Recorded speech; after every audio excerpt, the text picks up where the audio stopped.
Alo. Ben canlı mıyım? O geri sayım dondu galiba. Ben canlı mıyım ya? Alo. Beni görüyor musunuz gençler? Sesim geliyor mu? Geri sayım bende dondu. Ne olduğunu bilmiyorum. Umarım benim şeyim geliyordur. Sesim geliyordur. Şuraya bir bakayım. Zeki bekliyoruz. Zeki bekliyoruz. Ben yok muyum ya? Başladım. Gençler ben var mıyım? Yes, you are alive. You are alive. Thank you very much. I'm not sure what your name is. I am Aaron. Oh, you're Eren. Eren? Aaron. I don't know. I don't know what to do with you. Canlısın. Wonderful. Wonderful. Buradasın. Okay. Thank you guys. Thank you. Şimdi bunu kapatayım. Alright guys. So, bugün ne yapıyoruz? What are we doing today guys? We are doing a YDS. We are doing a YDS deneme sınavı. Sizin şeyiniz var mı? Sizin sınavlarınız var mı? İşte evet benim bir sınavım var falan yazabilirsiniz. Şimdi onu görmek istiyorum. Yani yüzde kaçınız aslında şimdi bir şey için hazırlanıyor? Onu görmek istiyorum. Şu an çok az kişi izliyor. İşte bol bol soru sorabilirsiniz. Okay? So, this is what we're gonna do. We're gonna go over to the YDS deneme sınavı and we're going to do I'm going to answer one question in English, and then another question in Turkish, and then another question in English, and then another question in Turkish. Yani bir İngilizce yapacağız, bir Türkçe yapacağız. Bir İngilizce, bir Türkçe, bir İngilizce, bir Türkçe. Bu videonun açıklama kısmını okuyanlar, okumuş olanlar şey okumuş oluyor. Orada şey yazdım. Yani bunu açıklamak için, bunu anlatmak için Türkçede bir şey var mı? Yani A, B, A, B, A, B şeklini anlatma, yani işte bir Türkçe yapacak, bir İngilizce yapacağız, bir Türkçe yapacağız, bir İngilizce yapacağız. Onu anlatmak için bir şey var mı Türkçede? Yani İngilizce'de alternating. Bir şu, bir bu, bir şu, bir bu, bir A, B, A, B. İşte how do you say that in Turkish? Is there a word for that in Turkish? Yani ben bir şey bulamadım. Sizin aklınıza bir şey geliyorsa söyleyin. Şimdi, we have some people getting ready for IELTS. We have some people getting more. We have YKS. I don't know what that is. YDT. Yok değil. Huh. Okay. Sınavım var. Aleyküm selam. Okay guys. So, dediğim gibi bir İngilizce, bir Türkçe. Yani açıklamalar diyorum işte. Zaten soruların hepsi İngilizce olacak. Açıklamaları İngilizce olarak, ondan sonra Türkçe, ondan sonra İngilizce, ondan sonra Türkçe olarak yapacağım. Hazırsak. Hazır mıyız? Bence hazırız. Şunu açtım. Siz bunu görebiliyor musunuz? Ben olayım mı? Yok dur. Yok. Ben olayım mı yoksa olmayayım mı? Siz ne diyorsunuz? Bu şey kaldırayım ya. Beni görmek istiyor musunuz? Yoksa ben kendimi kaldırayım mı? Neyse. All set. Ahmet ne diyor? All set diyor. Yani hazır. Yani bakalım yani bir hazırım yani. All set. Yes. All. Tamam all diyor. All. Herkes all diyor. Tamam olayım. Şuna tıklayacağım galiba. Okay. So, I think we are ready. And if we are... Yok yanlış yaptım dur. Tamam. Evet başlıyoruz. Valla ben buna daha bakmadım. bu sınava henüz bakmadım. Hadi başlıyoruz. İngilizce ile başlıyoruz. The sense of smell. The sense of smell. Which has not been fully understood yet is much more blank than the sense of taste. So this is a parenthesis. This is not necessarily part of the main sentence. You could just take that out and it would read, the sense of smell is much more blank than the sense of taste. So let's take a look. We have attainable. That doesn't make any sense. Attainable is something that you can reach, something that's, reasonable. Dedicated, that doesn't make any sense. Suitable, that doesn't make any sense. Sophisticated, that could make sense. Endurable, that doesn't make any sense. So none of these are actually very good. I would probably say sophisticated, because here it says, which has not been fully understood yet. So it hasn't been understood yet. There's still a lot we don't know.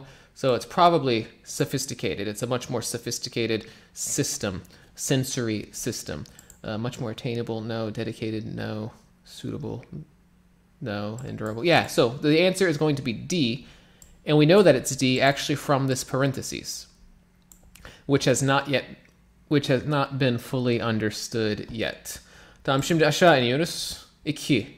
A study conducted by the University of Cambridge blank that 40% of spam or junk email goes to addresses starting with an A, M, S, R, or P.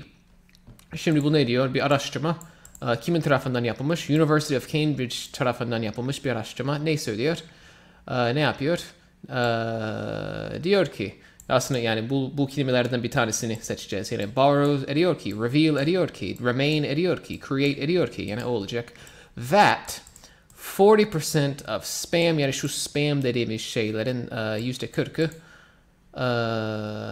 bu harfleriyle başlayan mail adreslerine girer. Tamam mı? Hangisi olacak? Borrowed.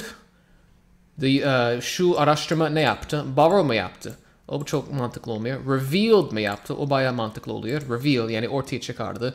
Yani ne bileyim başka ne diyebiliriz? İfşa mı etti? Yok, olmaz. Neyse, revealed. Reveal yani bir şey örtülmüş oluyor. Yani onu örten şey böyle kaldırıyoruz ki yani ortaya çıksın, ki görülsün falan. Remained o pek mantıklı değil. O yani kalmak gibi bir şey. Yani aynı kalmak gibi bir şey. Created o da mantıklı olmuyor. Experimented o da mantıklı olmuyor. Demek ki tek mantıklı olan B oluyor. Yani ortaya çıkardı, revealed. Sizin sorularınız olursa şimdi yazabilirsiniz. Birkaç soru yapıp ona sonra sorulara bakacağız. Yani sizin sorularınıza bakacağız. Okay, so now we're doing in English. What does this say? Public health strategies regarding nutrition are based largely on a biomedical model of diet that requires individual consumers to comply blank with dietary advice. So, what do we think? I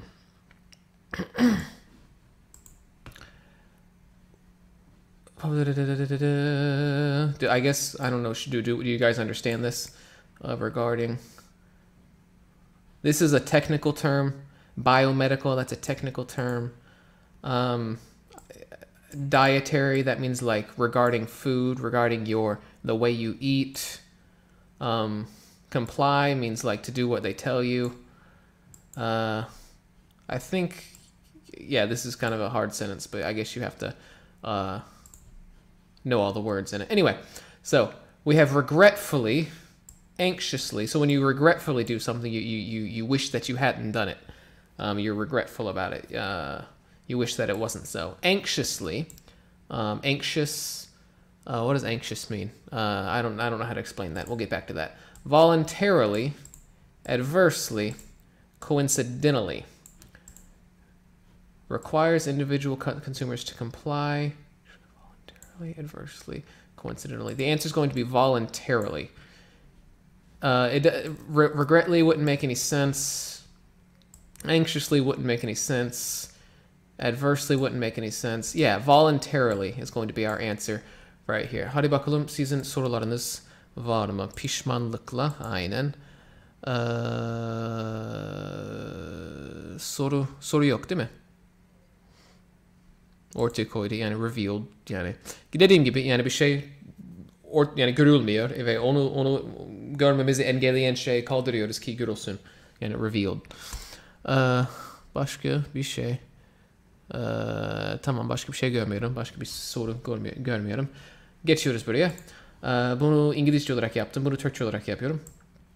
The study of the genetic causes of mental disorders involves the statistical analysis of the frequency of a particular disorder's blank among individuals who share related genes such as siblings and twins. Bu bayağı korkunç bir cümle. Hadi bakalım. The study of genetic causes of mental disorders. Bu bir şey. Bu bir özne. Tamam mı? Öznemiz bu. The study of genetic causes of mental disorders. Mental disorders, onu biliyorsunuz. Yani zihinsel sıkıntılar mı diyelim? Yani engeller diyelim şu an. Onların genetik sebepleri, işte o genetik sebepleri iyi araştırmak. İşte onları araştırmak.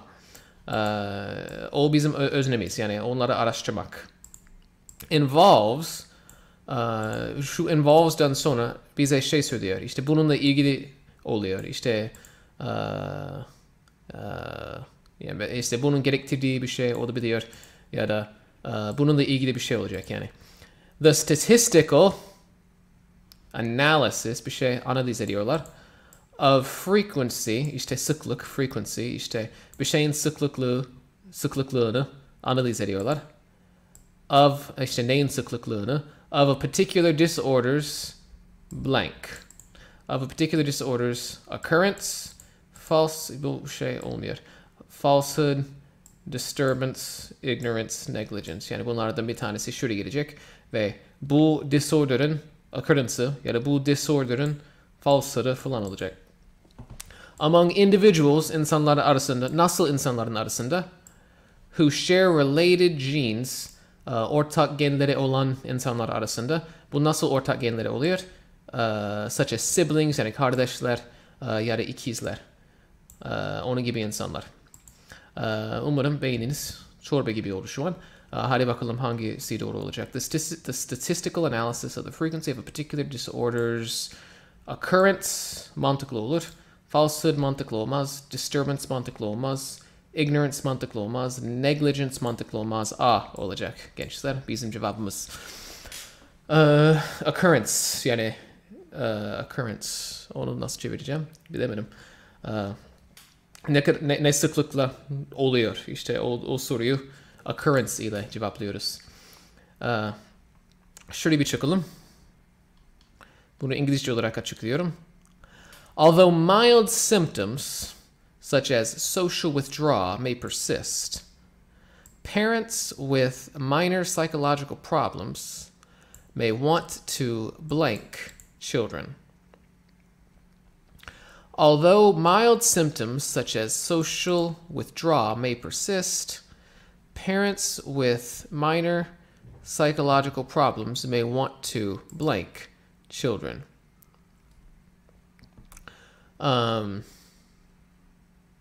So it's saying that even though this is true, this still might be true as well. Like, even though this is true, this is also true. So it's an even though, it's an although. Parents with minor psychological problems may want to pass out children. That doesn't make any sense. Sign off children. That doesn't make any sense. Take off children. That doesn't make any sense. Come into children. That doesn't really make any sense. Bring up children. That makes sense. So when you raise children, you can use the word bring up. You bring up your child. You have to bring up your child well. Things like that. So people still might want to bring up children. Bir tane daha yapalım. Ondan sonra sorulara bakarız. A gene that has gone through a significant change in humans may blank the rapid evolution of our brain. Begin. Nasıl begin? Çok değişime uğramış olan gibi bir şey var burada. Yani çok değişmiş, çok değişen begin in humans, yani insanlarda may bir şey yapabiliyor. Bir şey yapma imkanı var. Ne yapma imkanı var? Settle down durumu var. Account for durumu var. Make up for imkanı var. End up at, get back at. Ve bu fiil şunu etkileyecek. Şunu şey yapacak. Yani nesnemiz bu. The rapid evolution of our brain. The rapid evolution of our brain bizim nesnemiz olacak. Bu bizim fiilimiz olacak. Bu da bizim öznemiz olacak. Settle down, bu şey oluyor, işte rahatlamak, işte bir kişi ne bileyim, genelde çocuklar böyle çok işte çılgınca bir şeyler yaparsa, guys settle down, yani sakin olun falan. Settle down, the rapid evolution, o mantıklı olmaz. Account for the rapid evolution of our brain, bu gramatik olarak oldu, mantıkken oldu mu? A gene that has gone through significant change in humans may account for the rapid generation of our brain. Bu aslında mantıklı olabilir ama biyoloji konusunda çok iyi değilim. O yüzden bilmiyorum. Gramatik olarak oldu. Make up for, o da gramatik olarak oluyor ama bence bu bir tık daha mantıklı oluyor. End up at, bu mantıklı olmuyor. Get back, bu da mantıklı olmadı. Change, yani herhalde account for olacak. Yani benim biyolojim çok iyi değil. Make up for a change, may make up for the rapid evolution of our brains. Herhalde account for olacak. Valla çok iyi, yani anlayamadım yani. Biyoloji iyi biliyorum da işte bu konuda çok iyi değilim. Yani işte evrim, işte şey konusunda çok iyi değilim. Neyse, şuraya geçtik. Sorularımız var mı?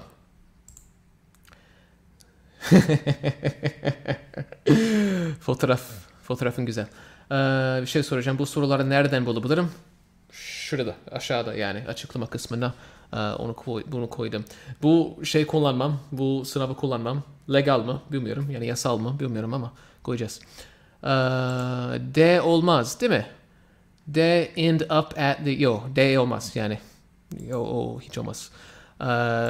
Türkçesi nedir? Neyin Türkçesi? Yani biraz daha şey sorular, net sorular sorarsak ben daha yardımcı olabilirim. Tamam. Yayının sonunda biraz sohbet edelim. Bana uyar. Ne yapalım? Bir saat mi yapalım? Bir saat şey yapalım, sınav yapalım. Ondan sonra sohbet mi edelim? Yoksa şey mi yapalım?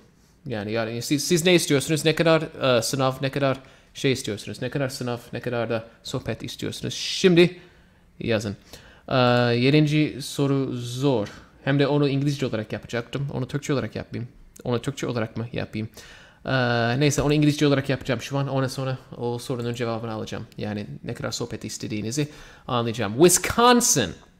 Bu şey yaptım değil mi? Aynen yaptım. Wisconsin bir eyalet oluyor bu arada. Wisconsin blank, the dairy capital, and each year the village of Little Chute blank, the Great Wisconsin Cheese Festival. So I just read this, and I have no idea what's going on. So we have to look down here. Has been, would host. So in this second blank, we're using the word host. And in this first blank, we have grammatical stuff. So let's try them all. Let's try number 1. Wisconsin has been the U.S. dairy capital. No, that wouldn't work. If it was has been, it would be like has been the U.S. dairy capital for 3 years or something like that. So has been does not work. Wisconsin is the U.S. dairy capital. Okay, this is good. Is works. And each year, the village of Little Chute hosts the Great Wisconsin Cheese Festival. This is correct. This works. B works. Let's look at the rest of them. Wisconsin was the U.S. dairy capital, and each year the village of Little Chute shall host the Great Wisconsin Cheese Festival. This actually, grammatically, this actually makes sense, but it's not something that you would talk about. It's not interesting. Number D, Wisconsin can be the dairy U.S. Each year. So here it says each year the village of Little Chute has hosted. That doesn't work. Each year had hosted. That doesn't work. Wait, hold on. Had hosted. If they were talking about the past, I guess that would work. Will be used to it. Anyway, this is the answer. B is the answer. It is the U.S. dairy capital, and the village hosts the cheese festival. Şuna bir bakayım. Ne kadar şey istiyorsunuz, ne kadar sohbet istiyorsunuz. Sohbet iyidir. End up şey oluyor. Mesela şey diyebilirim. Şöyle, mesela ben okula giriyorum, bir bölüm seçiyorum. İşte şu bölümle başladım, ondan sonra şu bölüme geçtim, ondan sonra şu bölüme geçtim. Ama I ended up studying music. I ended up studying music. Yani son olarak şunu yaptım. Yani çok şey yapamadım, çeviremedim. Ama yani I ended up studying music diyebiliriz. Hiç kimse bu sohbetle ilgili herhangi bir şey yazmadı, çok şükür. Okay, so. Okay, let's go back over here. 8'i yapıyoruz. The tradition of sculpting in clay blank as early as 800 and ultimately it blank as the point of departure for related works that were cast in metal. Okay, so in the first part we have develop. We're going to be using the word develop. And in the second one, we're going to be using the word serve. Serve. So the words are the same. It's the grammar that's going to change. So let's find one that makes sense.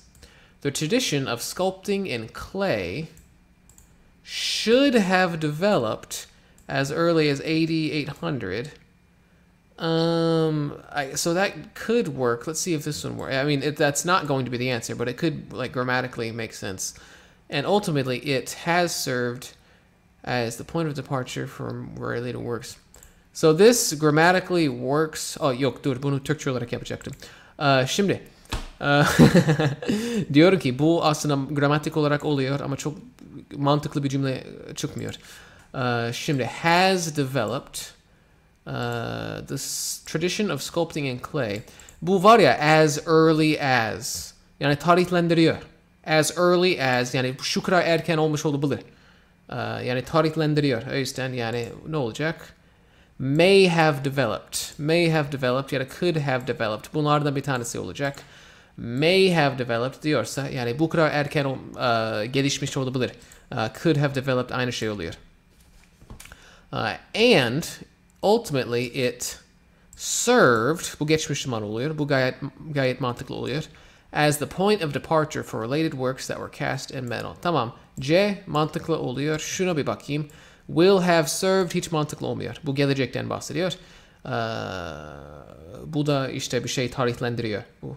And ultimately it will have served. Yok bu hiç mantıklı olmuyor. O zaman cevabımız C. Okay. So now we're coming down here. Scientists. Blank. The common cold as blank by a family of over 200 viruses. Regard. So here we're using the word regard.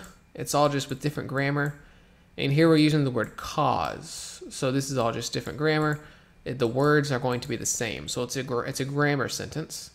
Scientists were regarded. That would be passive. It doesn't make sense to do passive with an object. There's an object here. You can't say scientists were regarded. That doesn't make any sense. Scientists are regarded. That is passive as well. That doesn't make any sense. Regard, that makes sense. Have regarded, that makes a little bit of sense. Regarded, that makes a little bit of sense. So, we have these. Scientists regard the common cold as being caused by a family of over 200 viruses. This makes sense. This is a nice, wonderful, perfect sentence. Let's see how these work. Scientists have regarded the common cold as to have caused. So here it has the word by, so it can't say to have caused by, because this is active and this is passive. So that doesn't work. To have been caused by a family of viruses. How scientists regard it. Well, so this grammatically does work, but this actually makes more sense. So the answer is going to be J. The answer is going to be C. I'm sorry. Scientists regarded the common cold as to have been caused by a family of over 200 viruses. So E could actually work depending on the context. If I was taking this test, I would put C. Scientists regard the common cold as being caused. I would put C. E could also work in certain contexts, but who cares? Okay, so şimdi geldik buraya. İngilizce konuşarak çözmen iyi oluyor. Ne demek? Yes sir! Wonderful. Hangi seviye için daha uygun bir sınav? Hangi seviye için daha uygun bir sınav? Bilmem ki. Yani bu sınava girecek insanlar için gayet güzel bir sınav denemesi. Okay, so hey Zach, what are you streaming about? Well, this is we're doing a practice test for the YDS test. Zach, what do you think about these tests? What do you think about these tests, Zach? Do you find them challenging, or is it just kids stuff for you? I feel like some of the questions have like multiple correct answers. Like in this one right here, it says, where is it? This could like legitimately be the answer, but it's wordy and kind of weird. But it's not completely illogical. Okay. Gençler konuşalım mı yoksa devam edelim? Çok basit geliyormuş, vay be. Çok teşekkür ederim.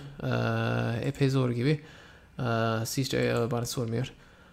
Kolay gelsin, sağ ol. Okay, so. Şimdi gençler siz şimdi yazın. Bundan sonra konuşmak mı istiyorsunuz yoksa devam etmek mi istiyorsunuz? Devam edelim diyoruz. Tamam. Başka devam eden diyen varsa şimdi söylesin. Neyse birkaç tane daha yapacağım. Siz şimdi yazın. Devam edelim mi yoksa sohbet mi edelim? Siz şimdi yazın. Ben birkaç tane daha yapacağım. Okay, so. Bu İngilizce mi Türkçe mi olacaktı? Bu Türkçe olacak. Okay. When Sarpsborg was burned down, blank, the Nordic Seven-Year War, Frederick II gave permission for the inhabitants to move, blank, a place near the Glomma River. Okay. Şimdi burada after, in, at, during, through. Tamam, burada şu prepositionlar var. Away, by, burada da prepositionlar var. Tamam. Bu herhalde kolay olur. When Sarpsborg galiba bir şehir. Bu şehir yandığında ondan sonra after the war, bu işte savaştan sonra mı? At the war olmaz. Yani bir savaşta diyorsak at kelimesi demeyeceğiz. In olabilir. Yani savaşta ya. Bu savaştan sonra olur. Bu savaşta olur. During savaş esnasında falan olur. O da mantıklı oluyor. Through çok mantıklı olmaz. O zaman A ya da C ya da D olacak. Şimdi Frederick II, bu the second diye okunuyor. The second. Yani ikinci. Frederick II gave permission, izin verdi. Neye? For the inhabitants, işte orada yaşayanların bir şey yapmasına izin verdi. Ne yapmasına? To move, işte göç ediyorlar, taşınıyorlar. Away a place olmaz. Away a place olmaz. Move by a place near. Move, çok mantıklı olmadı. O zaten işte olmaz dedik ona. Move over a place olmaz. Move to a place olur. Bu gayet mantıklı olur. İşte bu de. Burned down during the Nordic Seven-Year War. When Sarpsborg was burned down during the Nordic Seven-Year War, Frederick II gave permission for the inhabitants to move to a place near the Glomma River. Evet. De gayet mantıklı. Şimdi aşağı iniyoruz. So, what does this say? While dialysis is an option, blank, people suffering from kidney disease, no similar treatment is available for people, blank, severe liver disease. So here we have more prepositions, lots and lots of prepositions. I'm trying to like highlight this, but every time I do, I get like the entire thing. Anyway, so we have lots of prepositions. Let's see what we got. While dialysis is an option, in people, an option in, that doesn't really make any sense. With people, that doesn't make any sense. For people, that does make sense. An option for people, that makes sense. Of people, that doesn't make any sense. An option over people, that doesn't make any sense. So our answer is probably going to be C. Let's see if this works. An option for people people suffering from kidney disease. No similar treatment is available for people with severe liver disease. Yes, the answer is C.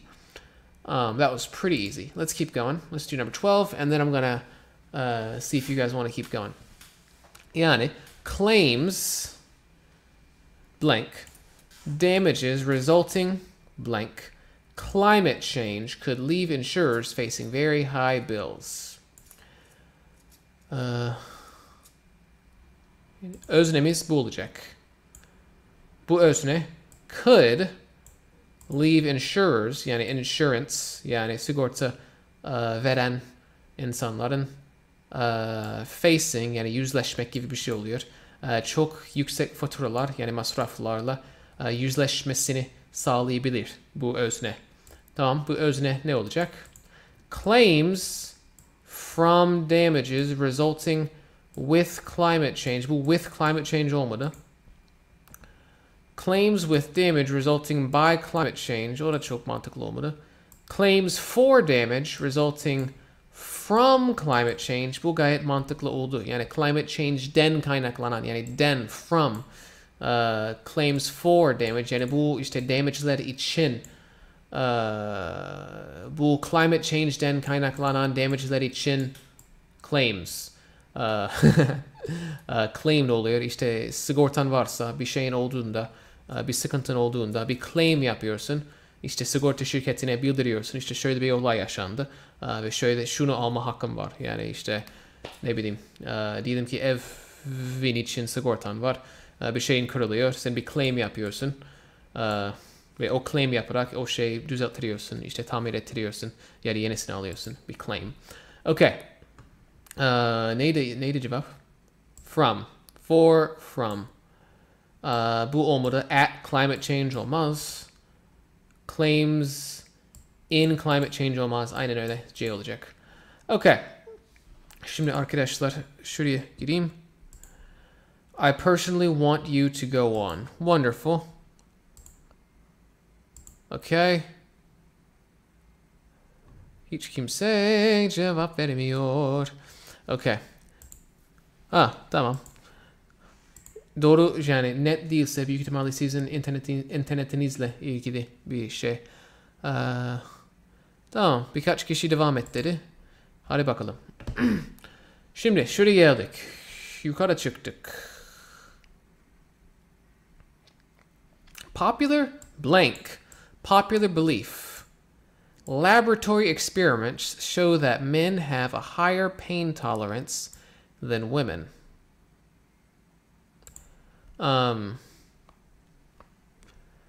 So we have compared to popular belief. Yani, so this is going to be English. So when you compare, so compare would be like to look at the similarities.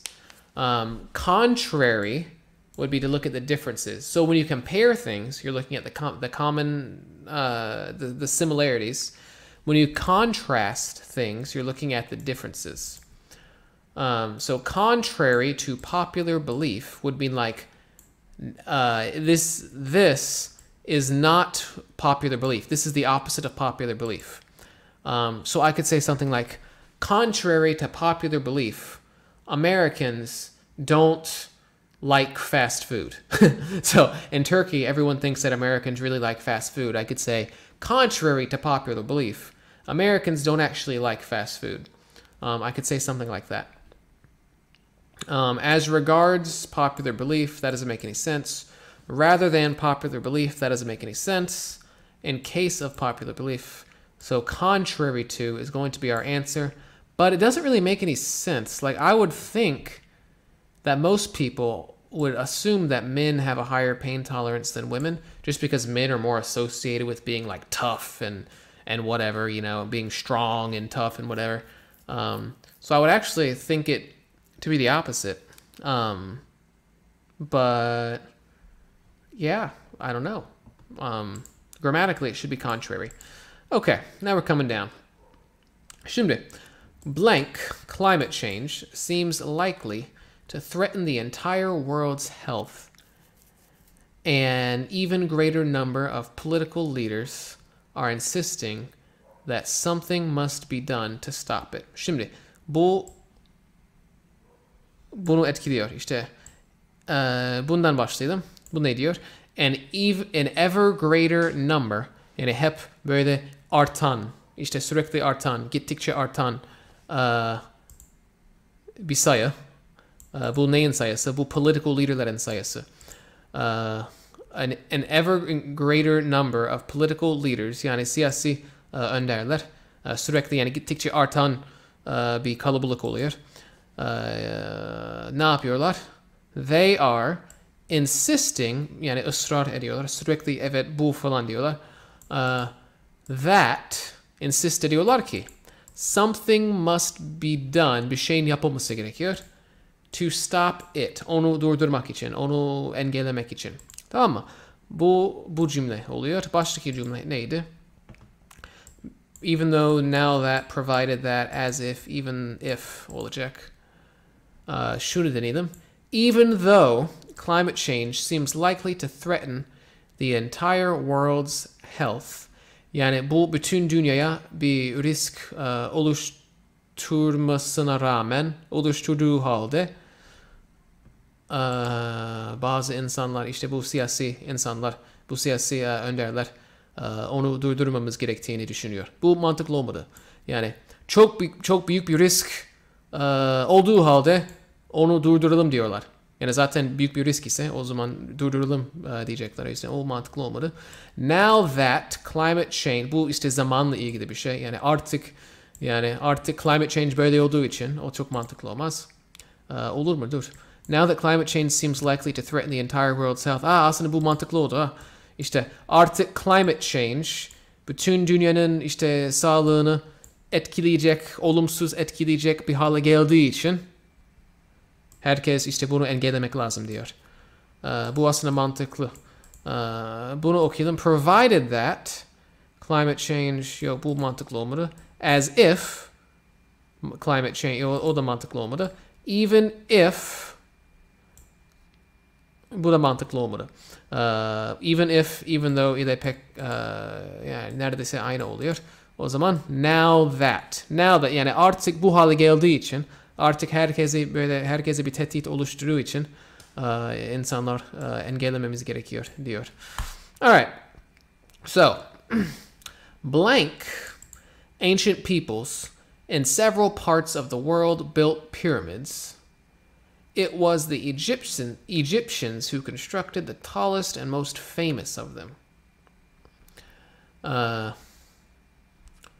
So this is English, yeah. So this right here, it was the Egyptians. The Egyptians did it. What did they do? What did they do? Constructed. So they made something. What did they make? The tallest and most famous of them. So this of them is referring to pyramids. So everybody made pyramids, but the tallest and the most famous of them, of those pyramids, were made by the Egyptians. So let's take a look at this. Unless ancient peoples in several parts of the world built pyramids, unless doesn't make any sense. Now that doesn't make any sense. Although that does make sense. Although ancient peoples in several parts of the world built pyramids, even though this is true, the Egyptians did it best. Everybody was doing it, but the Egyptians did it best, or made it, the tallest or whatever. Once doesn't make any sense, as if doesn't make any sense, and that is the end of that. So, şöyle bir gideyim, bir bakayım. Aynen. Wait, dur. Profile, ben farklı bir şey. Onu yanlış okudum. Okay. İşte soru yok. Bu bir soru mu oluyor? İklimi yoksa çeviri mi oluyor? Çeviri. Jack Walter, are you American or are you trolling? I'm not sure who Jack or Walter is, so you're gonna have to help me out with that. Okay. Okay. Hadi bakalım. Devam ediyoruz arkadaşlar. Bunu yapalım mı ya? Bu çok saçma olur. Bunu yapmayalım. Aşağı iniyoruz. Bunu da yapmayalım. Bu ekrana sığmaz yani. Tamam, bunu yapalım. 30 yani. Although it has been nearly a century since the Titanic sank in the Atlantic Ocean. Şimdi bu ne diyor? Titanic gemisinin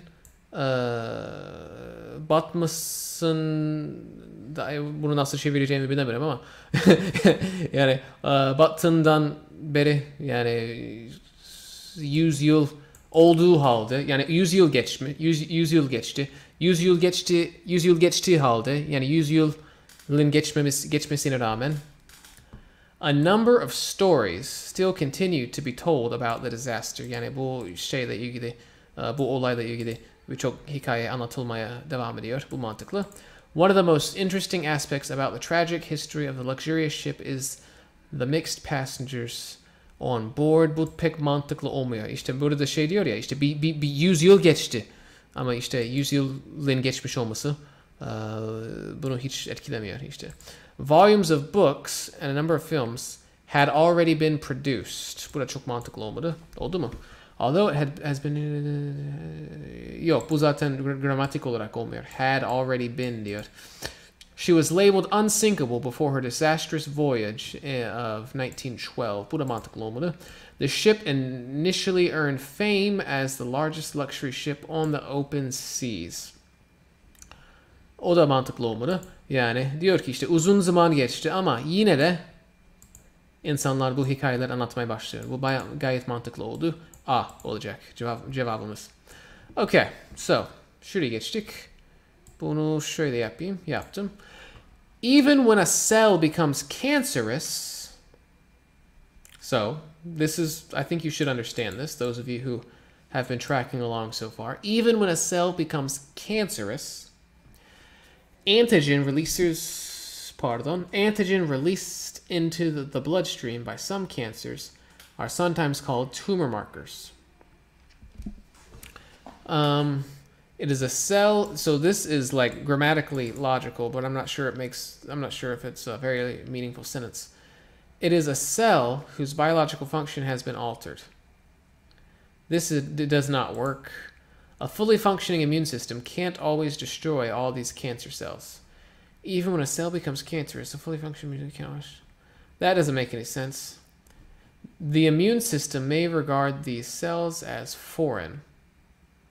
That doesn't really make much sense. The immune system can often destroy it before it replicates. This makes sense. Yes. So even when a cell becomes cancerous, even after the problem has started, even when there's this very serious problem like cancer, our immune system, the thing that fights disease, can destroy it before it replicates. That makes plenty of sense. Okay, now we're going to keep going down. Yeah, I think we need to do this. Abnormally heavy and early rainfall in the Sudan caused the Nile River to overflow in 2007. Nil Nehri'nin taşmasını 2007 yılında taşmasını bir şey sağladı. Ne sağladı? Yani cause, yani sebep olmak. Ona bir şey sebep oldu. Ne sebep oldu? Normalden daha şiddetli ve çok yani yağmur bu yerde Sudan'da. O yüzden işte Nil Nehri taştı. So bu yüzden global land surface temperatures in January and April had reached the highest levels ever recorded for those months. Bu pek mantıklı olmuyor. Because the first documented tropical cyclone in the Arabian Sea hit Oman. O da hiç mantıklı olmadı. But in May,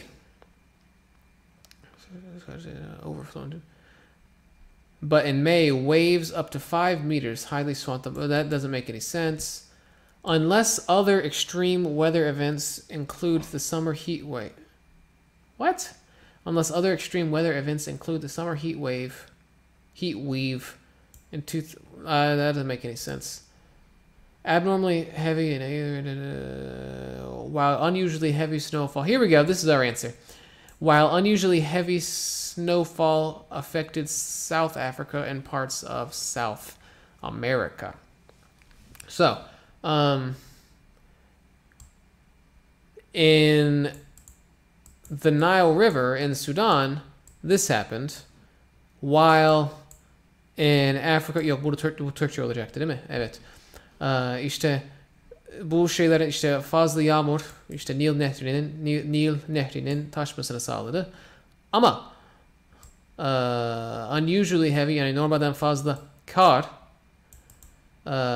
Güney Afrika'yı ve Güney Amerika'yı etkiledi. Mantıklı. İşte burada çok yağmur oluyor. Bu olurken işte orada çok yağmur varken burada çok kar oluyor. Bu gayet mantıklı. Okay. Sorularınız var mı? Şuraya bir bakayım. Yani ben zorlanıyorum da işte 2 tane doğru olunca yani zorlanmak gayet normal. Başka bir şeyimiz yok değil mi? Tamam. Şuraya geldim. İngilizce bir açıklama geliyor. Hadi. In the US, in 1882, Peter J. McGuire, who is generally given credit for the idea of Labor Day, this is a holiday in America. Labor Day is a holiday in America.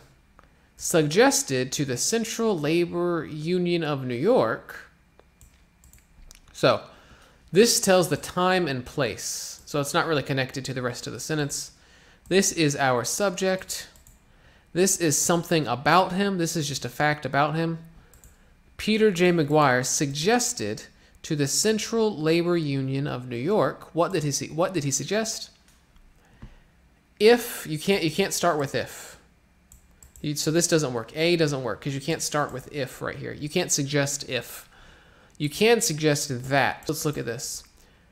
Suggested to the Central Labor Union of New York that there should be a holiday honoring American workers. This makes sense. You suggest that. Suggest whether, that doesn't make any sense. Suggest whereas, that doesn't make any sense. This doesn't make any sense. Yeah, so it's suggest that. That's how that works. Şimdi, Germany is similar. Germany is similar in many ways to France, Italy, and the UK. Birçok açıdan Almanya bu ülkelere benziyor. Unless it attaches primary importance to both multilateral and bilateral diplomacy. Bu teknik şeyler oluyor. İşte tam olarak ne anlama geldiğini bilmiyorum. Bu unless oluyor. Yani böyle bir şey yoksa gibi bir şey. Yani çok mantıklı olmadı. As though the EU were essentially in control of environmental policies. Burada environmental policies geçiyor. Bununla hiçbir alakası yok. Sıfır. O zaman B'de değil. In the UK, where the foreign policy process in Germany had to agree to a compromise in recent years. Bu çok mantıklı olmadı. Bu olabilir de. Yani çok güzel bir cümle olmadı. Germany is similar in many ways to France, Italy, and the UK, where the foreign policy process in Germany had to agree with a compromise. Bu çok mantıklı değil.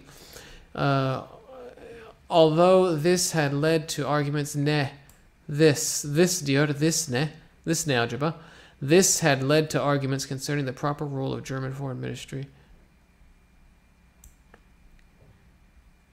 Şimdi, Germany is similar in many ways to France, Italy, and the UK in that it is one of the few European states which attempt to maintain a worldwide representation. Bu oldu. Hep yani son şey oluyor. Hep son cevap oluyor.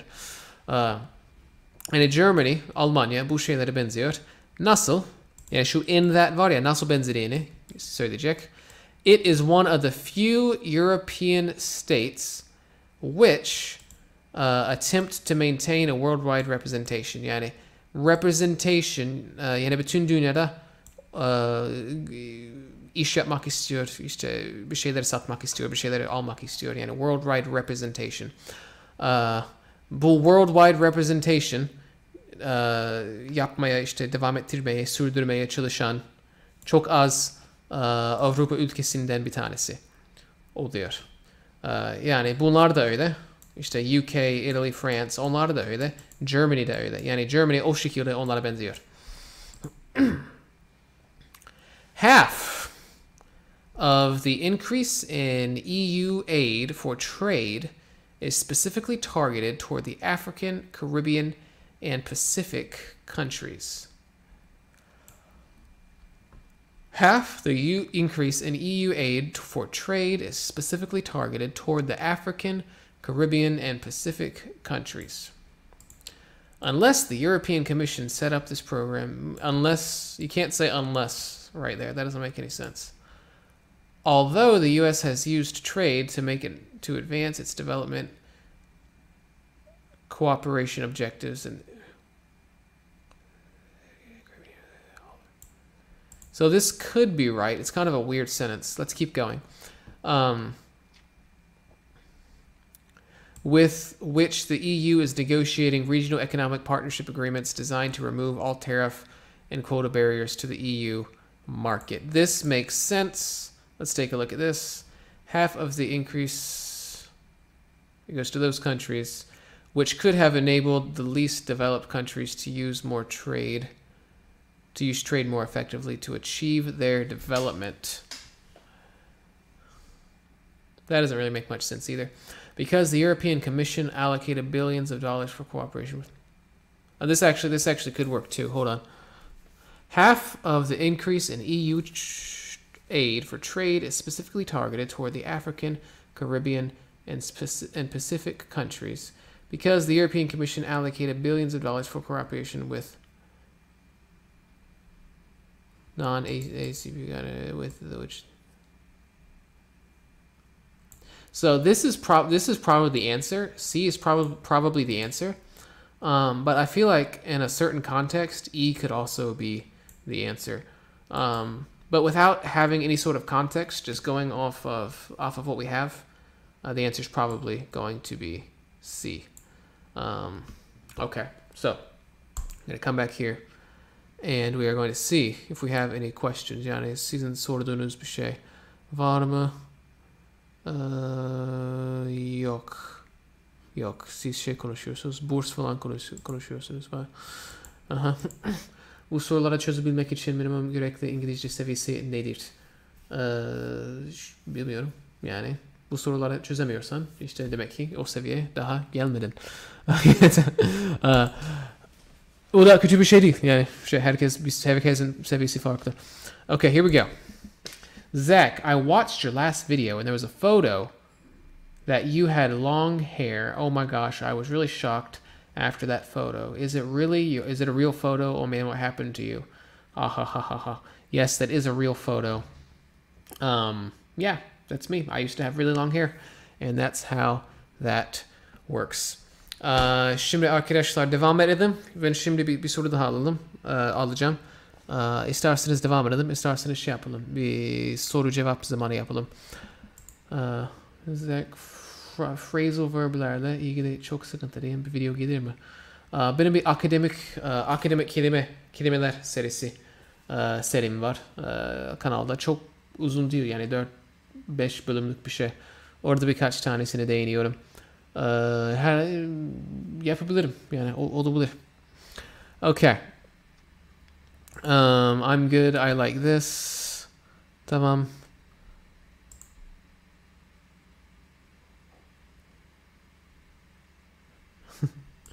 Okay. Zach, neden cümlelerin içinde going falan işleniyor? Anlamı giriyorum. Anlamı giriyorum fakat başka anlamlarda kullanılıyor. Bunun için çok böyle söz var. Pek anlamadım şu an. Neden cümle içinde going falan işleniyor anlamadım. Ben pek anlamadım bunu. Okay. Zach İngilizce bilmiyor diyenler falan. Aynen öyle. Bir ara bir kişi benimle ilgili bir video yaptı biliyorsunuz. İşte bir Amerikalıya ders verip haddini bildiriyorum diyen bir kişi oldu. Okay. So, sanırım bunu Türkçe olarak anlatacağım. Bir sonraki.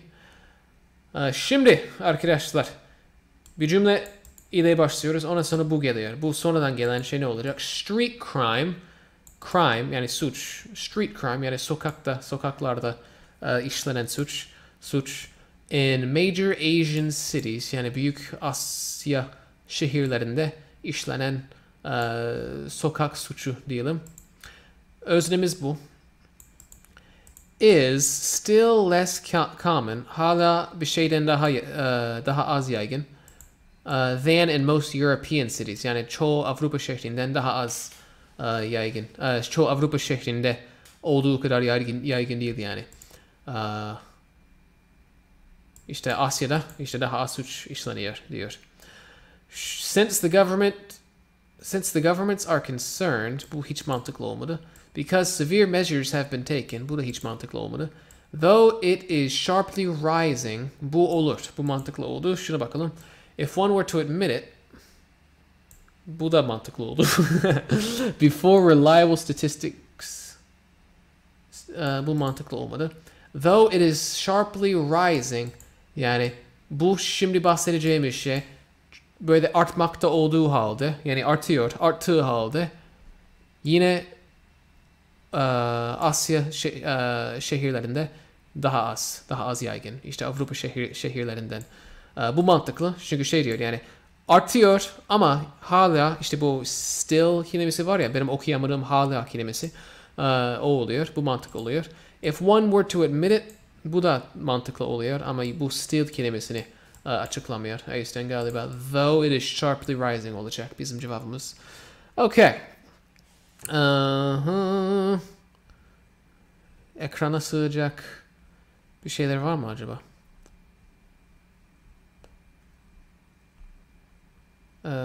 Yok, o saçma olur. Yok.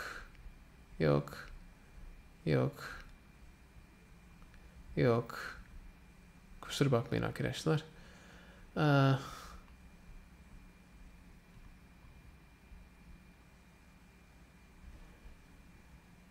Yok.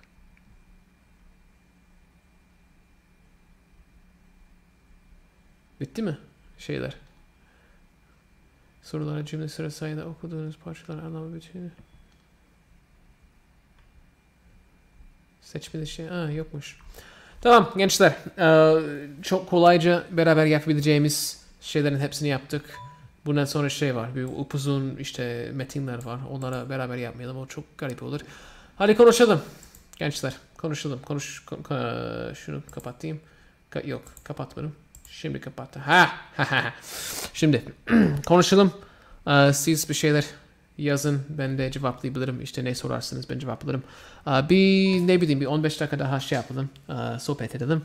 Ondan sonra ben şeye geçeyim. Nereye geçeceğim? Yani yayını kapatayım.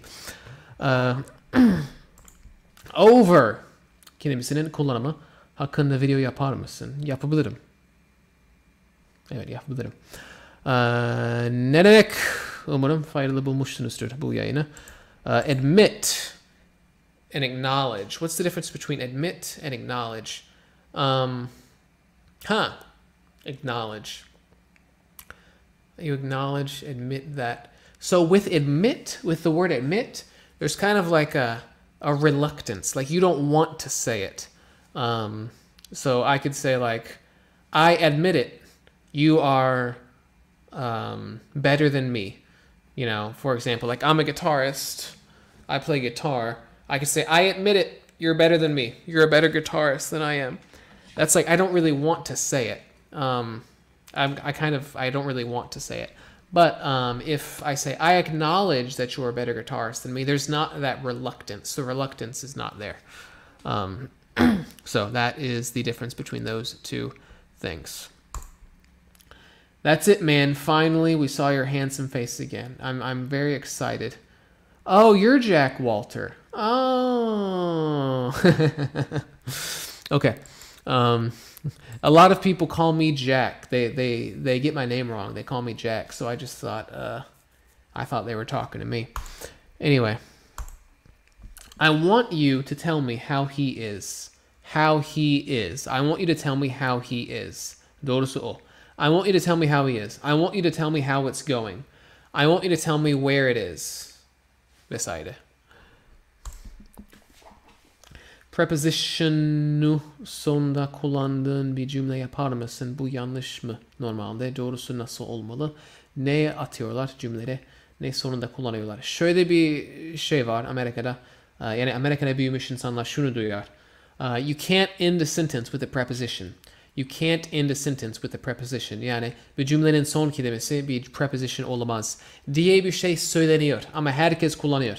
Herkes yani valla bunu yapmasan yanlış oluyor. Yani yani normal günlük İngilizce'de. O yüzden evet öyle yani bir kural var. İşte bunu yapmamak lazım. İşte bunu yapmak yasak falan. Gramer kitaplarında işte bunu yapamazsın ama herkes yapıyor. Mesela bir örnek verecek olursam where's the party at? Where's the party at? Yok o çok iyi. Where are you going to? What are you doing that for? What are you doing that for? Ya da who? Who are you what diyelim? What are you doing that for? Ne için bunu yapıyorsun?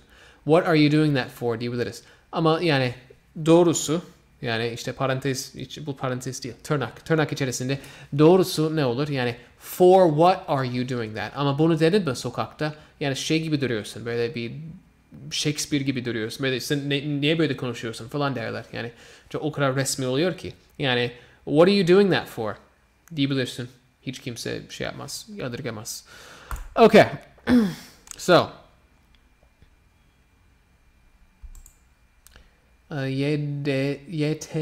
YTD'yi bilmiyorum. YDT'yi biliyorum. Galiba onu demek istedin. Sanırım YDT daha şey oluyor. Daha kolay oluyor. Ama bazı sorulara daha sıkıntılı oluyor. Okay. Hocam okuduğunu anlamama sorunu nasıl çözülür? Ne bileyim İngilizceni geliştir. Başka ne diyeyim abi? Yani İngilizceni geliştireceksin. Yani okuyarak geliştirmeye çalışabilirsin. Anlamadığın bir şey olduğunda anlamaya çalışacaksın. İşte o aynı kalıbı, o aynı kelime, işte bu kullanan farklı şeyleri bulmaya çalışacaksın. Anlamaya çalışacaksın. Bana soracaksın işte ne bileyim işte canlı yayına katılıp bana soracaksın ne yapalım. Okay. Wonderful. Okay. Why on earth an American would ever want to live in a country like Turkey where the economy and many other things are terrible? I earn money in dollars. My life is awesome. Okay. So, what is the difference between say and tell? You just use them differently. So in Turkish you have like you have like demek and you have söylemek and you have konuşmak and so they're all just different. You use them differently. So in Turkish I could be like well, whatever. I'm not going to give a Turkish example. You just use them differently. You tell. I can tell you. I told. So tell necessitates an object. Like I can tell you. I tell her. I tell myself. But there needs to be a person, another person, or some sort of object. I don't need an object to say. I can just say without having an object. I hope that makes sense. Dinlediğin anlamama, bol bol dinleyerek okuduğunu anlamama, bol bol okuyarak konuşamama, bol bol pratik yaparak gelişir. Herhalde bunu pek anlamadım ama neyse. Eminim ki iyisindir. I earn money in dollars. This is true. Okay. Üstünlük sıfatlarında more veya sonuna er ekinde alabilen yani her ikisiyle olabilen kelimelerde clever için neden cleverer demiyoruz da cleverer diyoruz. Sonunda sessiz. Ya bu şeyler çok karışık oluyor. More cleverer. Cleverer kelimesi zaten kulağıma çok tuhaf geliyor. More clever kelimesi benim biraz daha yani biraz daha doğal geliyor benim kulağıma. Ama yani ben pek anlayamadım soruyu. İşte tekrarlanmadığı neden tekrarlanmadığını mı soruyorsun? Faster runner. Bilmiyorum. İngilizcenin yok. Yani düzeni yok. Yani her şeyin istisnaları var. Baksanıza. Yeni bir şeyim oldu. Yeni bir üyem oldu. Abi bir soru daha sor. Hemen cevaplarım. Okay. So. Normalde 200-300 kişi olurdu. Şu an 8 kişiyiz. Aynen. Şu an yani eğitici bir şey yaptığım için pek yani izlenmiyor. Yani ben eğitici olan ne yaparsam izlenmiyor. Saçma sapan ne yaparsam çok izleniyor maalesef. O yüzden yani ben saçma sapan bir video yapıyorum. İnanılmaz yani çok izleniyor. İşte bana çok para kazandırıyor. Ondan sonra millet bana ne diyor? Neden onu yaptın? Yani siz izlemiyorsunuz ki. Eğitici şeyler İzlemiyorsunuz ki. Ama siz izliyorsunuz işte. Siz burada olanlar izliyor. Aynen. Beğenelim gençler. Zach, your beard looks a little more blonde today. It doesn't look blonde. I assure you it doesn't look blonde. You probably mean like sarışın. But sarışın does not mean blonde. Blonde is a color. It means like, I don't know, like you've seen like Britney Spears or whatever, they all have blonde hair. It's very bright, it's very light. This is not blonde at all. None. Zero. Sıfır. Not blonde. I talk about this in my Türklerin Sıkça yaptığı hatalar serisi. You can go there. I show pictures of what blonde means. This is not blonde. Okay. Here we go. Where did it go? Oh gosh, there's lots of adam sensin. Tamam mı? Selam. Okay. I can better my English by watching guys like... It's also a bit weird to try to speak English like them without even learning the language. Yeah, I would imagine that trying to speak like an American without learning the language would be difficult. Yeah, I would imagine that is problematic. Sen eğitici içerikten devam et. Yine biz izliyoruz. Siz izliyorsunuz da ben aç kalıyorum. Okay. Senin British aksanı var mı? Yok, ben pek yapamıyorum. Ben aksan konusunda pek iyi değilim. He asks, why don't we double the R at the end of clever, as in hotter or bigger? I don't know. Maybe because it just looks weird. Cleverer. Maybe because it's an R. Is there another word that has the double R? Then maybe it's because it's an R. I don't know. Rarer. What is a word that ends in R? Like an adjective that ends in R. Air, care, layer, sayer, mare, lar, lore. I can't think of one. Anyway, I don't know. So, okay. Which languages do you know? I know English and a little bit of Turkish. İngilizce derslerinde Amerikan aksanıyla mı anlatıyorsun?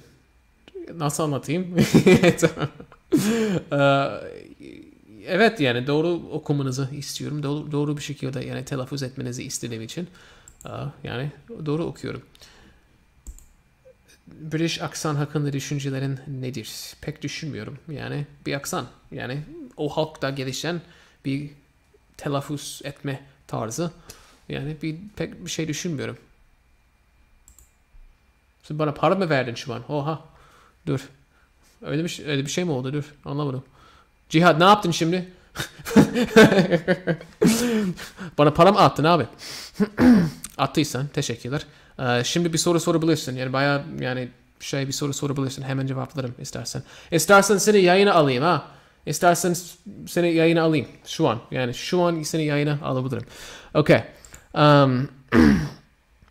Are there any books you have read or recommended? There are many books that I have read. You probably want to say like, are there any books that you recommend? That's probably what you want to say. And any book that is written for Americans is going to be difficult. They're all the same. Like in terms of like difficulty level, they're all the same. They're all books written for native speakers. So find something you like and read it. If you like Harry Potter, read Harry Potter. If you like whatever, like historical fiction or whatever, get historical fiction. Just find something that you like and then read it. Okay. Ben yapmak istiyorum. Ona bir mesaj atmak lazım. Bence yapar. Bence kanalıma gelip Video yapar benimle. Bir canlı yayın yaparız. Bir tartışma yaparız. O şey yapıyor ya. Ben hiç izlemedim de. Yani insanlar bana söylüyor. İşte o çevirerek yani öğretiyor ya da öğrenmemizi istiyor. Yani öğrenmenizi istiyor. Öyle bir şey varmış. Yani onu tartışabiliriz. Ben çevirmeye karşıyım. O yüzden Zach, İngilizlerin söyledikleri neden anlaşılmıyor? Ben anlıyorum. Yani kulağınız alışık olmadığı için galiba.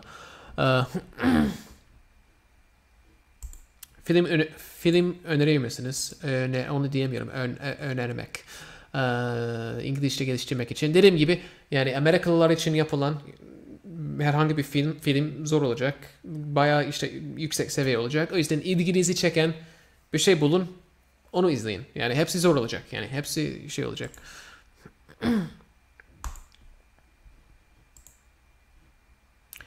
%50'lik olan bazen düşünüyorum. Belki konuşuruz diye. Ama 5 sene İngilizce okudum. Hala kendime güvenmiyorum. Abi sen bilirsin. Yani istersen seni şimdi yayına alabilirim. Söyle işte istiyorsan. Okay. Akıyor maşallah. Okay guys, here we go. Here we go. Abi depremi hissettin mi? Evet, böyle 3 saniyelik bir şey hissettim bugün. Ondan sonra ne oluyor lan falan dedim. Ondan sonra geçti. Ondan sonra kız arkadaşım bana yani iyi misin falan dedi.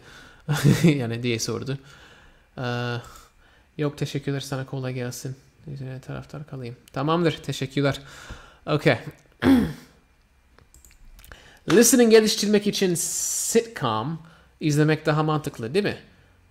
Diğer dizilerdense. Sitcomlar yani normal diziler biraz daha zor olacak. Neden? Çünkü daha çok sohbet üzerinde oluyor. Daha az görüntü, daha az hareket. İşte genelde işte insanlar bir yerde oturup işte konuşuyor. O yüzden daha zor oluyor. Filmler izleyince sürekli işte bir yerlere giriyorlar, işte sürekli sahne değişiyor, sürekli böyle hareket oluyor. O yüzden takip etmek daha kolay oluyor. Ama diziler direkt sadece konuşma oluyor. O yüzden onları izlemek biraz daha zor oluyor. Evet, bunu açıkladım. İngilizce olarak açıkladım ama yani İngilizce olarak sorduğunuz için. Şimdi selam. I asked this twice. I'm not sure what you asked twice, but I saw this once. British aksanı kulağına çok garip geliyor mu? Yok, garip değil. Yani bir aksan işte. Zach, I am 46 years old. Can I learn English? Honest answer, please. Sure. It might be harder than it would have been 20 years ago or 30 years ago, but yeah, you can learn. Absolutely. Why not? Kelime öğrenmek için ne yapabiliriz? Çok şey yapabilirsiniz. Yani film izleyebilirsiniz. Film izlerken yani bilmediğiniz o biraz zor olur. Kitap okuyabilirsiniz. Kitap okurken o da zor oluyor.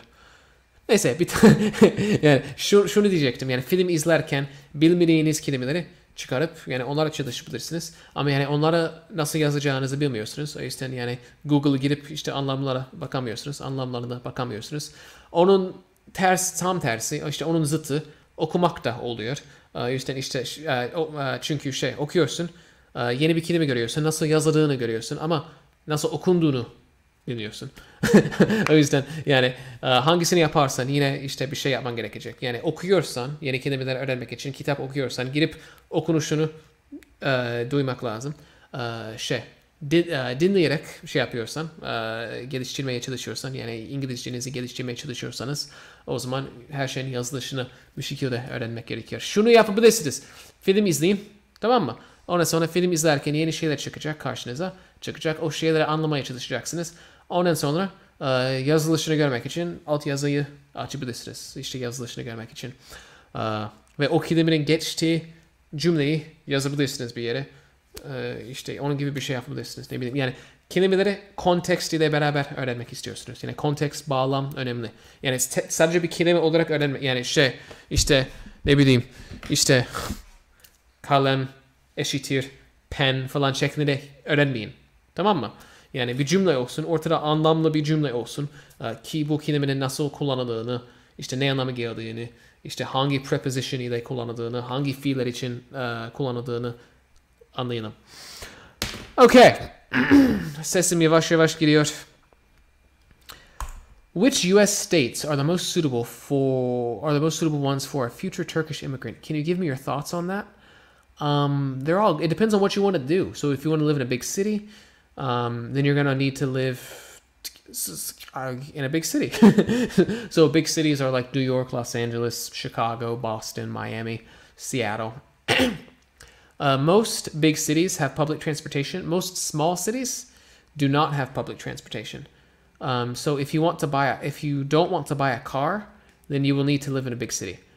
What else? I don't know. Usually big cities are more expensive, so it might be better to go to a less expensive place. But less expensive places are usually less interesting. So, it's up to you, man.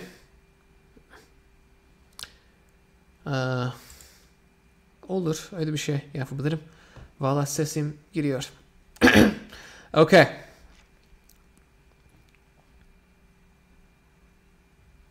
Nereye gitti? Valla şimdi sorular.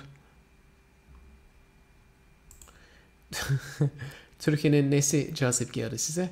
Ben Türkiye'de yaşadığım için Türkiye bilmek gayet cazip geldi. Yani markete giriyorsun. Ortada işte şeker var, tuz var. Ayırt edemiyorsun. Ne yapacaksın? İşte mecburen öğreneceksin. Okay. So. Konuşma becerimizi geliştirmek için illa o dilin konuşulduğu bir ülkeye mi gitmeliyiz? Ya. Yok. Ama konuşmak gerekiyor. Artık yani 21. yüzyıldayız. Artık internet diye bir şey var. Haberiniz olsun. Yeni çıktı. Yani onu kullanarak konuşabilirsiniz. Ama yani konuşmak lazım. Yani sadece dinleye konuşmayacaksınız. Yani konuşmak lazım. O yüzden Cambly var. İşte dersler alabilirsiniz. Yani böyle bir native speaker'de ders alabilirsiniz. Ya da çok iyi bilen bir Türk'den ders alabilirsiniz. Cambly oluyor. Ya da direkt yani Amerika'da çok şey var. Yani yabancı insanlarla tanışmayı seven insanlar var. O yüzden işte o insanları bulup onlarla sohbet etmeye çalışabilirsiniz. Bu onlara kullanmak oluyor mu? Yani kullanmaya giriyor mu? Evet biraz. Ama yani bilemedim yani. İmkanlar var. O imkanları kullanmaya çalışın. Efendim? Okay. Konuyla alakası yok ama bunu şey yapmayalım şu an. Okay. Zek abi bicepslerini kaç senede yaptın? Benim kollarım çok küçük abi. Spor yaparken böyle doğru açıdan doğru ışığın altında böyle şey yapıyorum da yani kollarım çok küçük. İşte doğru açıdan işte şey yapmak lazım, işte kameraya işte video çekmek lazım. Tam işte yukarıdan gelen bir şey olması gerekiyor, bir ışık olması gerekiyor. Ondan sonra tam spor esnasında çekmen gerekiyor ki biceplerim büyük dursun. Yoksa benim kollarım çok küçük. Okay. İngilizce öğrenmeyen mühendis olur mu? Olur herhalde. Ne bileyim. Bilmiyorum. Yani kaynaklar İngilizce oluyor galiba. Bilemedim. Burada bir şey de düzeltiyorsun. Ne düzeltiyorsun? You can teach them phonetic if you want to make content for YouTube because people still don't know the differences between V and W. Yeah, so Jihad, I have a video on the International Phonetic Alphabet, International IPA, International Phonetic Alphabet. So you can watch that. And then I also have a video at the beginning of my Foundations series called, the series is called Foundations. And then the first video is Türkçede geçmeyen sesler. So I have those. I cover that in 2 different places on my channel. So you can look at that somewhere. You can learn that from those 2 videos. Bugün gömlekte angel gibisin. Bunu pek anlayamadım. Burada yani o kadar Türk değilim. Bunu anlayacak kadar Türk değilim. Okay. So, how do you pronounce the T in matter? Matter. Matter.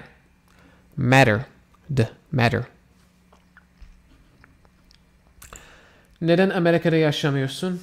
Yani bu soruyu her gün defalarca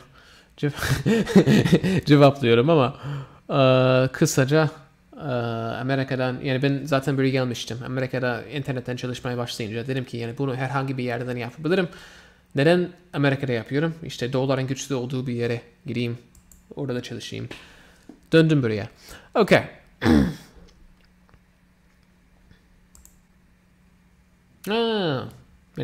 Yani ağırmak gibi. Yani işte onu biliyorum.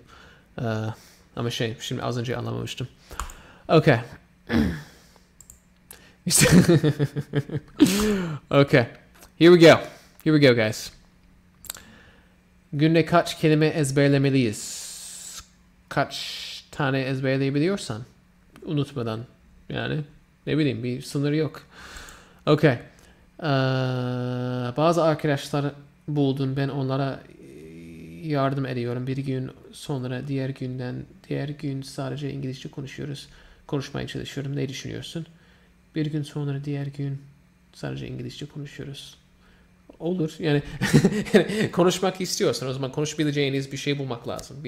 Bir pratik yapabileceğiniz bir ortam bulmak lazım. Bu bir kişi olabiliyor.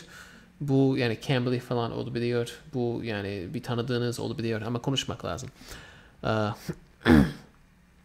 Kesinlikle. Okay. Clever kelimesi monosyllable değil. Bu yüzden comparative yaparken hot tekrarlanmaz. Hot, big, thin gibi son harfler tekrarlanmaz. İstisna olan şey şu. Hem more clever hem de cleverer şeklinde söylenebiliyor. Ben cleverer yani cleverer biraz şey gibi geliyor.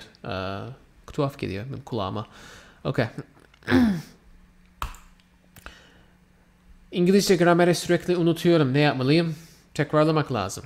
Sürekli tekrarlamak lazım. İşte hem de öğrendiğin şeyleri pratiğe dökmek lazım. Yani uygulamaya dökmek lazım. İşte ki aklında kalsın. Yoksa unutursun tabii. Bakın. Bazı arkadaşlar nice to meet you karşılığında me too yerine you too diyorlar. Why? Neden? Why? Dur ben İngilizce mi Türkçe açıklayayım. Why diyorsun? Neden? Çünkü doğrusu bu. Doğrusu budur. Yani bir kişi nice to meet you diyor. Seninle tanışmak ne iyidir? Ne iyi gelmiş bana. Seninle tanışmak. O zaman o kişi ne diyecek? Seninle de tanışmak bana da iyi geldi. Seninle tanışmak bana da iyi geldi. Yani nice to meet you. Seninle tanışmak çok iyi oldu. Çok güzel oldu. You too. Yani seninle de tanışmak güzel oldu. Doğrusu bu. Yani doğrusu bu. Yani Türkçede ne diyoruz? Memnun oldum. Yani ben memnun oldum. Yani ben mutlu oldum. Yani bu durumdan memnun oldum. Ben de memnun oldum. Yani farklı bir şey dediğimiz için karşındaki kişi me too diyor. Yani ben de diyor. Ama İngilizce'de memnun oldum demiyoruz. Seninle tanışmak çok güzel oldu falan gibi bir şey diyoruz. O yüzden yani sen de diyoruz. Yani nice to meet you. Nice to meet you too. Nice to meet you too. Gençler. Türkçe'de en çok zorlandığın dil bilgisi konusu neydi? Ve Türkçe'de kulağına en hoş gelen kelime nedir? Dil bilgisi konusunda çok şeyim yok. Yani bayağı iyi anlıyorum. Daha çok telaffuz konusunda zorlanıyorum. Hem de yani bazı cümleler çok değişik oluyor. İşte ve kendimi ifade etmeye çalışırken kendime dedim ki şu şekilde ifade edersem anlaşılır. %100 anlaşılır. Ama kulağınıza tuhaf gelebilir. O yüzden yani kız arkadaşıma soruyorum işte. Bunu söylersem kulağa hoş mu gelir? Yok o saçma olur. Tamam diyorum. Sen nasıl derdin? Nasıl anlatırdın? O farklı bir şey söyler. Bu çok gramatik bir şey değil. Yani kullanım işte nasıl ifade ediyorsunuz? Hangi kelimeleri kullanıyorsunuz? Bazen o konuda zorlanıyorum. Bu soruların hepsi Türkçe. İngilizce bir soru yok mu? Ben rahat olayım ya. Zach, do you have any advice for YDS students? Not really. You need to know English pretty well, so you should probably practice English. And I just think you should learn English really well, and then you should take the test. I don't think you should just study for the test, because then you're not actually learning English. You're just learning to pass the test. I think you should learn English, and then after you learn English, you should try to pass the test. I think that makes much more sense. Türkçe öğrendiğiniz için pişman oldunuz mu? Pişman olduğunuz oldu mu? Yok. Yani niye olayım ki? Yani Türkiye'de yaşıyorum. Türkiye'de yaşayan bir kişinin Türkçe bilmesi gayet faydalı oluyor o kişi için. Dediğim gibi markete gittiğimde işte bir tuz görüyorum, bir şeker görüyorum. Ben ayırt edebiliyorum. Ben ayırt edebilen yabancılardanım. Yani bundan gurur duyuyorum. Az önce yavaşladım ya, bundan gurur duyuyorum. Neden? Çünkü gurur kelimesini okuyamadığımı biliyorum ve hızlı okumaya çalışırsam gurur falan çıkar. Onu biliyorum. Okay.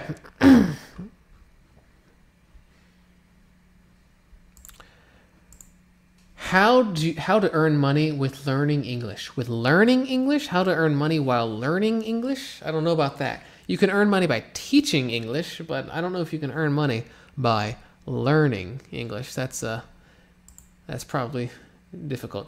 Is it wrong to speak with an English? Is it wrong to speak English with an accent? Are you referring to a Turkish accent? Like you're speaking English, but you are using some sounds in Turkish. You're using some Turkish sounds. It's clear that you're not a native speaker. It's clear that you have a Turkish accent, right? That's what you mean. Yeah, that's fine.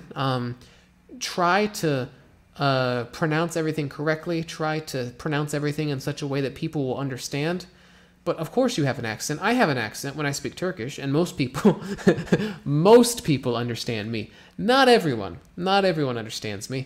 That's I've got stories. Bir hikaye anlatayım mı size? Türkiye'ye ilk geldiğimde, tamam mı? İlk geldiğimde kafeye gittim.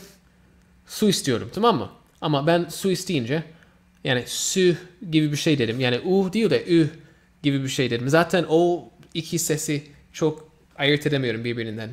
Yani kulağıma biraz aynı gibi geliyor. Okurken de çok yapamıyorum. Neyse, bir tanesinin iki tane noktası oluyor. Bir tanesi noktasız oluyor. Yani ben noktasızını kullanacaktım. Noktalısını kullandım yani. Ü yok. Yok. Noktasızını aynen. Yani su diyecektim. Su gibi bir şey demişim. Kadın yani garson süt istediğimi sandı. Ondan sonra süt mü istiyorsun dedi. Evet, su istiyorum dedim. Bildiğin süt mü dedi. Evet, bildiğin su istiyorum falan. Öyle bir şey oldu. Böyle 5 dakikalık yani bir şey oldu. Yani beni anlamaya çalışıyor. Bildiğin süt mü istiyorsun yani? Evet, su istiyorum falan diyorum. Yani ben su demeye çalışıyorum. Ama yani süt gibi bir şey çıkıyor ağzımdan. Kadın bana bir bardak süt getirdi. Kafede işte bildiğin bir bardak süt getirdi. Ben dedim ki ya su istedim falan dedim. Evet, süt bu falan dedi. Biz bir türlü anlaşamadık. Okay, so one woman, two women, two women, one woman, two women, two women. Just kelimesi bazen daha yeni, az önce anlamında kullanılıyor. I just passed the exam gibi. Nerelerde hangi anlamda kullanılıyor biraz bahseder misin? Yok, yani anlamak gerekiyor. Yani sizin kelimeniz var. Yani daha kelimesi bazen işte daha çok yani more gibi bir anlama geliyor. Yani daha çok pratik yapman lazım. Bu ne demek oluyor? İşte farklı bir şekilde anlatamıyorum. Yani daha çok pratik yapmak lazım işte. Ama aynı zamanda daha kelimesi şu anlama geliyor. Daha yeni geldim gibi bir şey. Yani ben daha şunu yapıyorum. Yani ben daha yoldayım falan. Ne zaman hangi anlama geldiğini siz nasıl biliyorsunuz? Biliyorsunuz işte. Yani her iki anlamı biliyorsunuz ve duyunca hemen ayırt ediyorsunuz. Aynı şekilde yapmanız gerekiyor. Hayır. Okay. Zekin başına gelenler maşallah. Vallahi doğru söylüyorsun. What is the meaning of taking something for granted? Taking something for granted. Okay, so this could have a couple of different meanings. It could be something very similar to like something that you expect to be the case, and because you expect it, you just assume that it's true. It could have that kind of meaning. So I could say, this this has to do with religion, but it's the first thing that comes to mind. I usually don't talk about religious stuff on my channel, but people could say most people in their religion classes, in school, in their religious classes, they take for granted the fact that everyone is Muslim. That actually wasn't a very good example. They take for granted the fact that everyone is Muslim. That wasn't a very good example. No, don't remember that. Anyway, it could also be to like you take that. I take you for granted. What else does that mean? Don't take that for granted.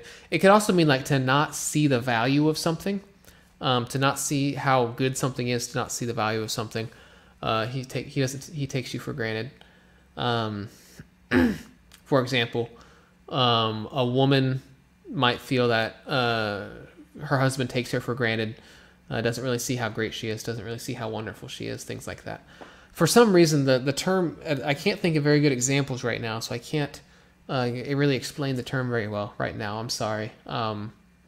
My brain, it's late. I've been talking for a long time. I left my house at like 9 in the morning, and then I got back just in time for the yayın, the canlı yayın, the stream. So my brain is kind of fried right now. I'm sorry.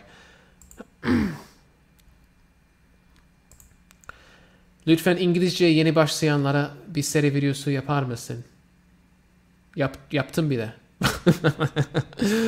Valla bu soruyu soran çok kişi oluyor ve keşke şey yapsalar yani.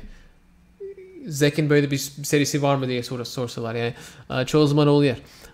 Foundation serisi var benim kanalımda. İşte sıfırdan, yani bildiğin sıfırdan başlıyor. Hem de İngilizce nasıl öğrenilir diye bir videom var. O da şey oluyor.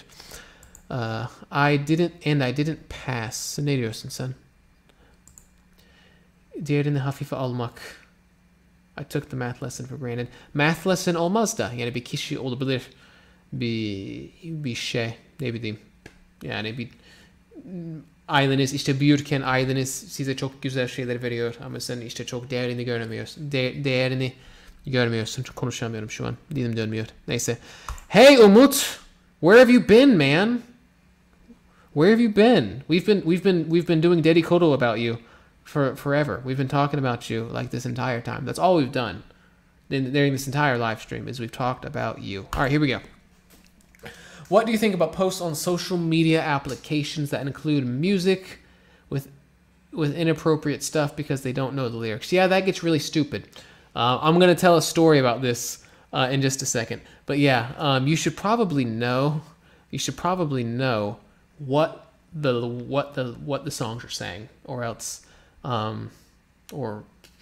you just look really stupid.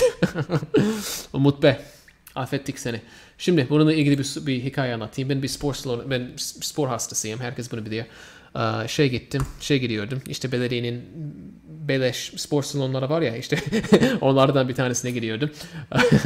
Ve adamlar orada, işte amcalar giriyor ya, hiçbir şey yapmayan, yani spor yapmayan, sadece böyle sosyalleşmeye giren amcalar var ya, işte onlar orada böyle işte dans ediyor, işte müzikle.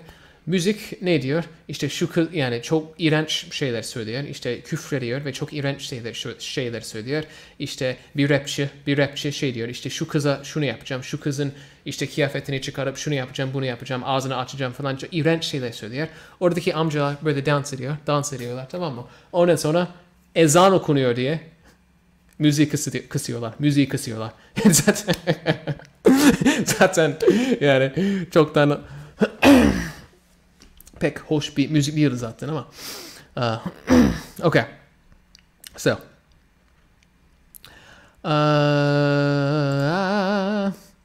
Amcalar efsane ya. Aynen öyle. Okay. Şimdi arkadaşlar bir soru daha şey yapalım. Cevaplayalım. Ondan sonra Zach exposed us. Bir tane daha yapalım. I think to take something for granted just means that you are not appreciating something enough. Yeah, so the word granted means like given, like it's going to be given, like it's already, I don't even know how to explain that. Anyway, yes, that is correct.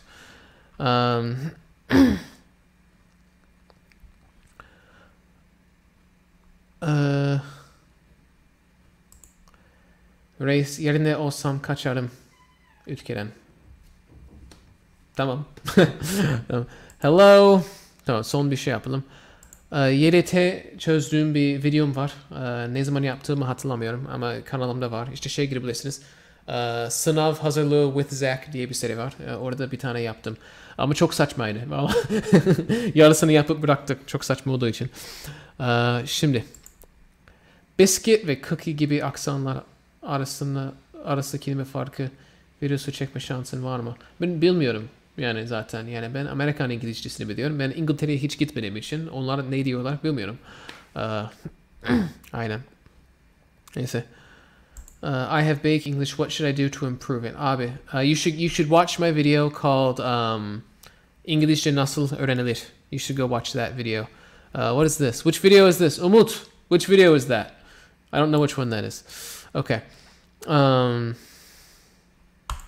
What is the difference between upgrade, improve, or other similar words? They're just used in different ways. They're just used in different ways. You just have to know how they're used. Şimdi arkadaşlar sesim gitti baya yoruldum dediğim gibi. Saat 9'da falan evden çıktım. Hepinizi seviyorum. Umarım bu videoyu beğenirsiniz. Daha beğenmediyseniz ne yapıyorsunuz? Neden beğenmiyorsunuz videoyu? Gerçekten beğenmiyorsunuz beni. Yani ben o kadar çaba, o kadar şey yapıyorum. İşte beynim gitti. Ne yapıyorum? Ne yapıyorum? Enerjiyi mi sarf ediyorum Türkçede? Ben bilemiyorum. O kadar şey yapıyorum sizin için. Ama siz daha beğenmiyorsunuz. Neyse ben gittim. Hepinizi seviyorum. İyi akşamlar. Görüşürüz. I love you all. Good evening.